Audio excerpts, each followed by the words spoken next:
hacer esa otra cosa, ahí nos encontramos con ese vacío. Y desgraciadamente, el segundo grupo es, digamos, quizá el 80% de la población, dado que hay gente que pues elige un trabajo porque es fácil, está bien pagado, que no tengo nada en contra, es una opción que alguna vez yo también he tomado, no siempre he trabajado de lo mismo. Es que además es que ya hay una dirección, ¿no? Es como lo mismo que la tecnología te va poniendo unas facilidades que como ser humano que eres, las vas tomando y en algún momento te das cuenta, y eso ha pasado ahora, de que no sabes cómo ni cuándo se decidió tu vida y te encuentras con la situación que tú dices, ¿no? Que tu trabajo no te da sentido y que tú encontrabas el sentido en otro lugar y que ese lugar ha desaparecido y de repente te planteas cuál es el sentido de mi vida, ¿no? ¿Qué estoy haciendo con mi vida? Claro. En un momento en el que a lo mejor ya es crítico, ¿no? Depende de la edad y de las posibilidades. Es un momento crítico, pero y la sensación tampoco es de haber elegido, ¿no? Es que la sociedad marca mucho lo que las carreras que hay, las salidas que tienen, o sea, te orientan hacia los trabajos que, como ahora va a pasar también, que necesita la sociedad, no lo que a ti te realiza como persona, ¿no? Es como... Sí, está todo destinado a la producción. El país necesita una serie de producción, claro. Y entonces ahí es la dirección a la que va por el juego económico que existe ahora mismo, claro. O el juego, por las normas económicas o financieras que existen. Es un poco, para nosotros, te voy a decir, como un poco shock casi, ¿no? Encontrarte con este tema o sea, esto no se puede considerar un trastorno, que venga una persona con una depresión, digamos, porque le ha pasado lo que acabas de contar. Es que yo no me atrevería a decir que eso es ningún tipo de trastorno. Eso es una situación que es real y obviamente se puede trabajar con esa persona, pero wow, es como muy difícil, ¿no? Como de repente una persona se encuentra a sus 40 años viendo que su trabajo no le llena y viendo que no hay tampoco demasiadas opciones, ¿no? Es como la sensación de haber sido engañado de alguna manera. Sí, no es sencillo. Para mí el punto clave es cuando una persona quiere un cambio, realmente tiene una cierta predisposición a un cambio, siempre hay una posibilidad de trabajar. Porque el hecho de encontrarse en una situación que es un shock o que digamos que hace temblar ciertos cimientos de cosas que dábamos por sentadas, sí que es cierto que es doloroso y que perturba la vida diaria o tu manera de ver, pero es el momento oportuno para terapeutas como nosotros para poder ayudar a generar algo en otra dirección. Ahí sí que es cierto que es problemático porque ahora mismo necesitamos una serie de elementos, bueno, ahora mismo incluso más, pero en general necesitamos una serie de elementos que hay que trabajarlos y hay que ponerlos en práctica, que eso es lo que decías tú antes. Y entonces, ahora mismo yo, por ejemplo, personalmente o profesionalmente, yo tampoco me inclino a decirle a la persona tú eres el problema en esta situación. Hay situaciones en las que si tú coges elemento y la persona reacciona de una manera inesperada o fuerte o no puede dormir, le digo, pero no te preocupes, es normal que no puedas dormir. Significa, es lo contrario. Tú piensas que estás mal de la cabeza, para decirlo rápido, porque no puedes dormir, pero en realidad es que con la situación que tienes alrededor, lo normal es que no puedas dormir. Si claro. Puedes conciliar el sueño normalmente en esta situación, yo me asustaría un poco.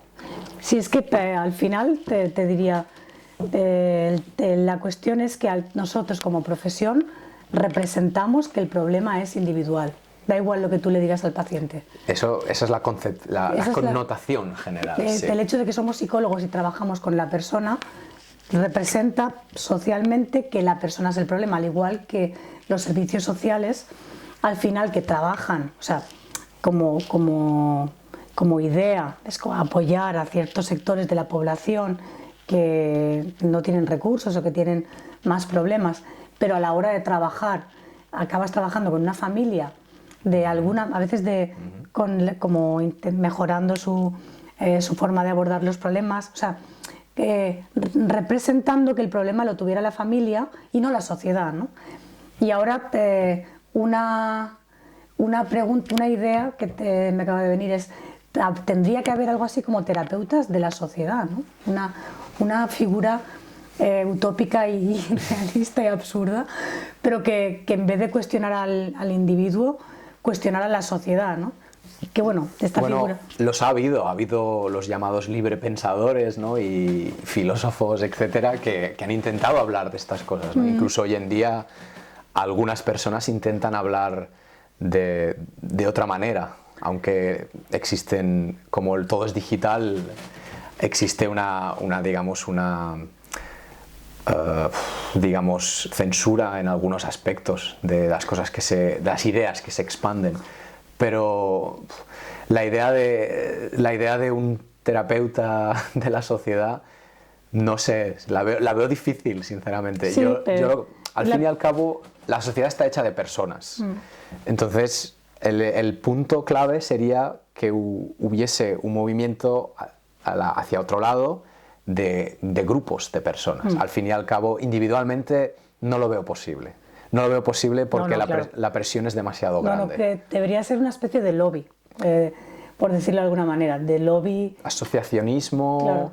Grupo, comunidad, como quieras llamarlo, al fin y al cabo, pero al fin y al... Pero algo que fuera... O sea, esta frustración que yo siento al tener que trabajar con el individuo, que bueno, que no es frustración porque a mí mi trabajo me gusta, pero de ver cada vez más claro que los problemas que tienen los individuos tienen que ver con el modo de vida, digamos, me llevan a esta idea que son los filósofos y los pensadores. No es que no exista esa figura, ¿no? Pero que habría que ir más, creo, en esa dirección, ¿no? ¿Cómo resistir una tendencia a la tecnologización que va a llevar al individualismo? ¿Cómo resistir a eso a nivel solo individual, ¿no? O sea, tendría que haber por lo menos más conciencia de que es posible que la única opción ante el desarrollo tecnológico no es la adaptación, ¿no?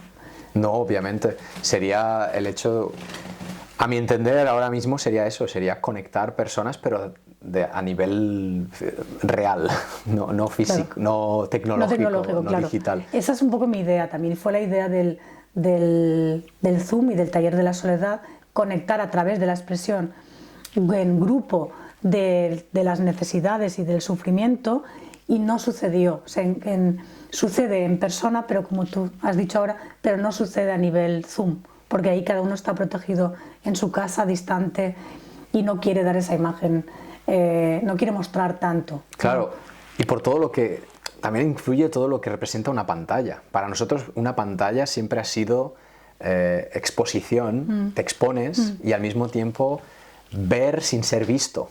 Cuando yo miro la tele o cuando yo miro una película, de alguna manera es como si yo estuviese viendo a través de una ventana, pero ellos nunca me ven, con lo cual estás expuesto a los demás. Y esta idea está muy metida en la gente. Por eso la gente se pone nerviosa o tiene pavor delante de una cámara o por salir en televisión y todo esto, hay esa especie de presión, a no ser que estés acostumbrado o tengas un ritmo o lo que sea, o tengas un entrenamiento, y al fin y al cabo es el hecho de estar expuesto también, eso también influye, dado que cuando estamos juntos físicamente no estamos, bueno, un poco sí que expones, obviamente, pero es más una percepción de compartir. Estamos compartiendo algo, mientras que cuando estoy en una pantalla me estoy exhibiendo. Porque eso es lo que hace, pues es lo que los shows y todo, pues exhiben algo. Con lo cual... lo que has dicho, hay que volver a lo real, ¿no? Una fórmula en la que, exacto, en las que las personas puedan, como estamos tú y yo ahora, poder hablar o poder generar cualquier tipo de, lo que sea, proyecto, idea, que genere algo más. Porque yo lo que veo es que a la larga el problema se extiende a más ámbitos, que ahora están empezando a suceder, pero que aún no vienen, pero creo que la evolución podría ser esa. Como, porque digamos, si solo me puedo expresar a través de una pantalla, hay determinadas formas de expresión que se van a ir dejando atrás porque no entran en este marco, encima es un marco, porque no entran. Y eso es peligroso, porque hay una parte, digamos, todo lo que es la expresión artística puede tender a desaparecer, porque ya no existe, no está. ¿Quién va a ir a ver una exposición de cuadros o quién va a ir a una exposición de lo que sea? Que no es solo la exposición, es exponer, es hablar, es saber lo que representa, qué significa para ti, poder hablar con el autor. Todo esto, por ejemplo, se puede ir fuera tranquilamente. Con los libros o con las novelas, con el teatro, todo esto es lo mismo. Independientemente de si a alguien le gusta el arte o no, es una forma de expresión.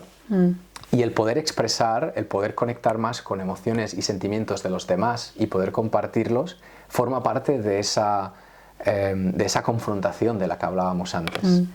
Por lo tanto, ese punto lo veo un poco peligroso porque empezaría por ahí y lo siguiente que viene es en frivolizar las relaciones, que eso ya existe en cierta manera, pero si se frivolizan aún más, las personas acaban siendo más, perdón por la expresión, pero terminarían siendo más objetos de los cuales obtengo algo que un ser con el cual comparto algo más. Y ahí ya entramos en algo que ya no es humano casi, exacto. Con lo cual la tendencia a este punto es negativa, es por ello que yo pienso que no sería tanto separar o me adapto a la tecnología o no, porque esto es lo típico que dice la gente, pues si no te gusta la sociedad, vete a vivir a una cueva. Bueno, no quiero irme a vivir a una cueva, pero al mismo tiempo hay elementos que no son correctos a mi entender para una evolución sana psicológica y física. Además, es que a la cueva no te puedes ir a vivir porque no va a estar permitido, igual que vas a tener que... Es que es verdad. Claro, es que dicen esto, pero la alternativa no está, porque yo, por ejemplo, no tengo móvil, pero ahora pienso, ahora que venga, cuando se imponen el carnet de vacunación, voy a tener que tener un móvil. Claro. Entonces, tener móvil ya no será voluntario. Exacto. Hasta ahora era voluntario. Pero a partir de ahora puede ser que no sea voluntario, entonces ni siquiera hay esa capacidad de elección, ¿no? Entonces es utópico pensar que podemos elegir dentro de un marco que ya te viene impuesto y que cada vez es más, porque a esto irán unidas más, pues como siempre, ¿no? Es como el control que permite la tecnología también irá aumentando. Entonces en realidad se trata de encontrar las opciones, ¿no? De dónde uno se puede resistir y qué necesita y dónde están sus necesidades y frenar un poco porque la gente tiende a decir, bueno, es que hay que adaptarse, ¿no? Es lo que hay que adaptarse y me voy dejando llevar por la rueda y al final yo cambio, me adapto y entonces yo cambio, ¿no? El problema es el significado, porque adaptarse no es lo mismo que someterse. Porque la aceptación total, dependiendo de qué, pero en este caso la aceptación total de una imposición, vuelvo a lo que he dicho antes, es más sumisión que adaptación. La adaptación es un síntoma de la inteligencia en el cual puedo analizar todo un grupo de elementos de una situación y reacciono de una forma diferente a como lo hice antes porque la situación es diferente, pero reaccionó con cierta inteligencia en el sentido de lógica, coherencia, dirección, elementos, y eso incluye aceptar, rechazar, reformular. La gente habla de adaptación, pero es una forma incorrecta, a mi entender, y esto lo hablo mucho con bastante gente en las terapias, porque hay que entender que la adaptación es positiva. Si yo puedo adaptarme a una nueva situación, depende significa... de la situación, ¿no? A la que te tengas que adaptar. Significa... Claro. Bueno, pero ese es el punto. Si yo me adapto, significa que yo voy a reaccionar de una manera en la cual puedo salir positivamente de esa situación. Pero claro, ¿qué has dicho? ¿Cómo lo llamas tú? ¿Adaptarse o someterse? O someterse, porque la aceptación total de una sumisión no es adaptación. Lo que pasa es que la adaptación de la que hablas positiva implica capacidad de elección, ¿no? Correcto, Y claro. si no hay capacidad de elección, entonces te estás obligado a someterte. Por ejemplo, yo ahora, si el carnet de vacunación, el pasaporte de vacunación, ¿no? Se llama, se hace obligatorio, me voy a tener que someter. Sí, y yo Y también. lo voy a vivir como un atropello. Exacto. Porque es un sometimiento. Exacto, porque no no es. queda, no puedes elegir, ¿no? Ahí es, claro, yo ahí a eso me refiero con adaptación, pero está bien que lo aclares porque también ahí Claro. igual someterte. Viene una tecnología y puede haber opción o no. Cuando hay libertad, hay capacidad de elección, ¿no? Hasta ahora yo podía no tener móvil. Cuando ya no hay libertad, entonces ya te tienes que someter, ¿no? Exacto. Claro, el tema es un poco, tal y como evoluciona ahora un poco todo, espero que cambie o que podamos encontrar alternativas en la forma de Habrá que generarlas, relacionarlos. Sí, pero ahora todo está tomando una dirección un poco de ciencia ficción, que al final es real, y supongo que si lo conoces, el libro El libro proscrito, sí.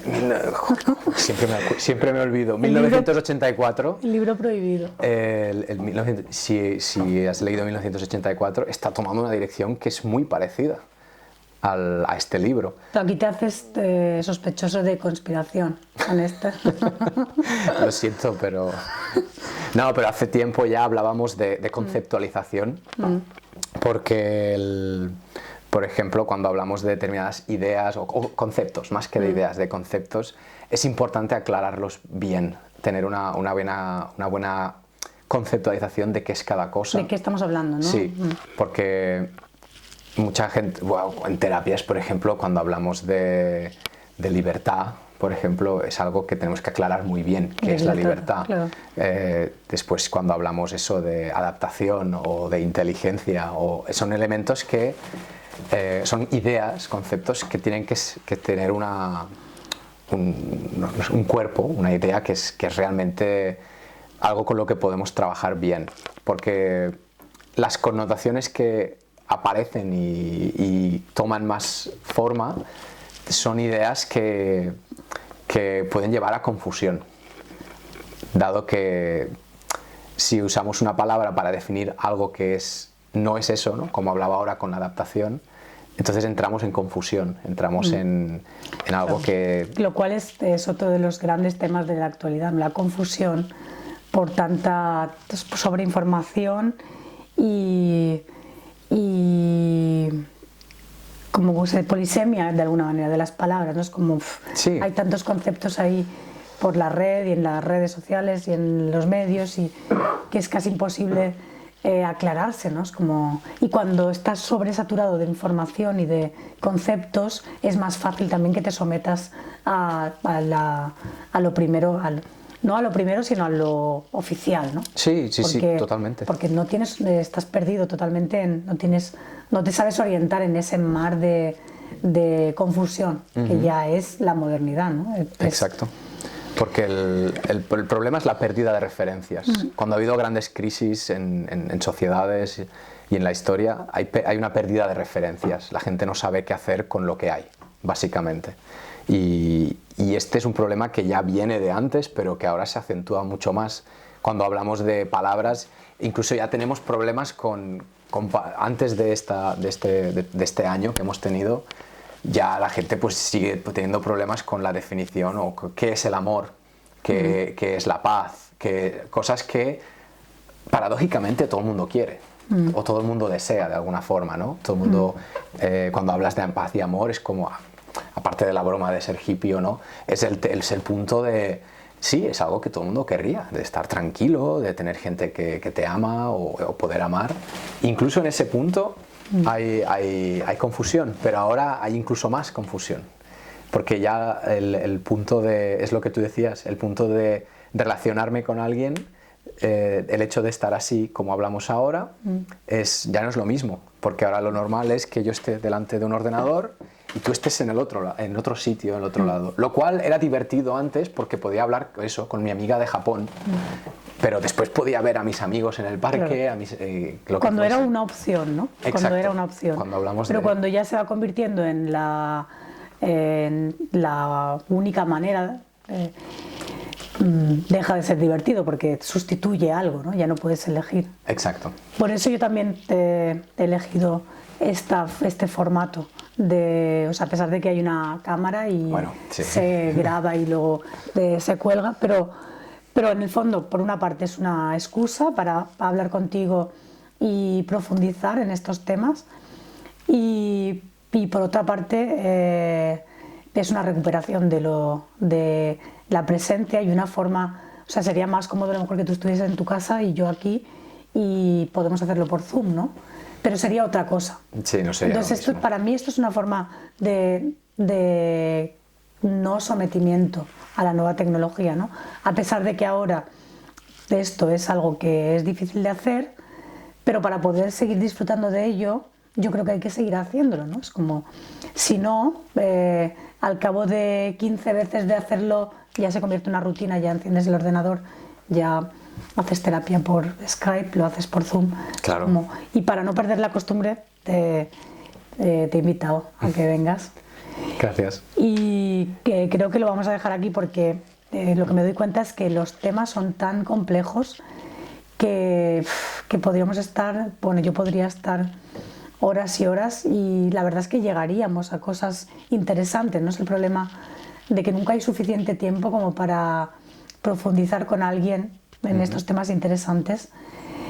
Pero nada, muchas gracias por tu tiempo y por tus ideas, y muy interesante todo. Yo solo quería añadir para finalizar que incluso el punto este de estar con personas directamente aquí está, digamos, lo podemos incluso ver de una forma que es positivo cuando se lleva correctamente, dado que tenemos elementos como lo que son las terapias de grupo, que no me he informado, pero creo que voy a mirar cómo se están llevando a cabo ahora con todo esto. La Asociación de Alcohólicos Anónimos, por ejemplo, hace mucho trabajo para la mejoría de esta adicción, que es bastante potente. Y antes de que todo esto empezase, yo había trabajado... Zoom, lo de Alcohólicos Anónimos sé que es por Zoom ahora. Eso lo sé porque tengo un paciente que estaba yendo. Yo estuve yendo para ayudar a un amigo que lamentablemente tuvo este problema, y estuve yendo con él a bastantes sesiones, y también porque me interesó, dije, pues podría verlo, y la realidad es que era impresionante ver lo que se generaba en el grupo, en este grupo, que ahora, teniendo la experiencia que comentabas con tu taller sobre la soledad, me da que es muy difícil que Alcohólicos Anónimos funcione bien por Zoom. No lo sé, habrá que verlo, pero me apena mucho saber que el problema es que en base a qué se mire si algo funciona o no. Si se va a medir, que es como se va a medir, en que no se moleste el funcionamiento de la sociedad, funcionará, aunque no esté funcionando a nivel emocional, ¿sabes? Claro. O sea, es que el problema es qué significa funcionar, ¿no? Y quién te dirá si el Zoom está o no funcionando, ¿no? La política se está haciendo a través del Zoom, es como, ¿funciona? Porque llega a los objetivos, de hecho funciona incluso mejor, porque el barómetro para medirlo no es cómo se sienten las personas, sino que no molesten y que estén en sus casas. Con lo cual ahí es como, ¿quién va a decir que no funciona? ¿Dónde? Claro. En nuestra consulta, ¿no? Ahí es donde luego se ve. Sí, obviamente. Ahí se habla con el corazón en la mano de alguna manera, ¿no? Cuando hay una buena relación. Pero fuera se miente constantemente. Y si funciona para llegar a un acuerdo político, para hacer el clic de que ha habido clase, de que los niños han tenido clase, dirán que funciona. Si es por asistencia, pues claro. Claro. Por eso yo, ahí hay que tener un poco esta doble visión, creo, de que es funcionar, para nosotros probablemente es otra cosa que para la sociedad, ¿no? Ahí vuelve el conflicto sociedad-individuo, ¿no? Puede que para el alcohólico no le esté funcionando. De hecho, el otro día me encontré en el parque un grupo de alcohólicos que iban a la Kneipe y no podían ir, y estaban sentados en el parque en una especie de pseudo Kneipe, ¿no? Un bar, y al al día siguiente se prohibió, lo que te he contado antes, se prohibió sentarte en el parque a hacer picnics, y si te sentabas en un banco podías, pero poco tiempo, enseguida tenías que desfilar. Es como, ¿a quién le interesa que funcione a nivel emocional? ¿No? ¿A quién le interesa? A los terapeutas. Sí, a los terapeutas, claro. En fin. Bueno. ¿Hasta aquí? Sí, claro. Vale.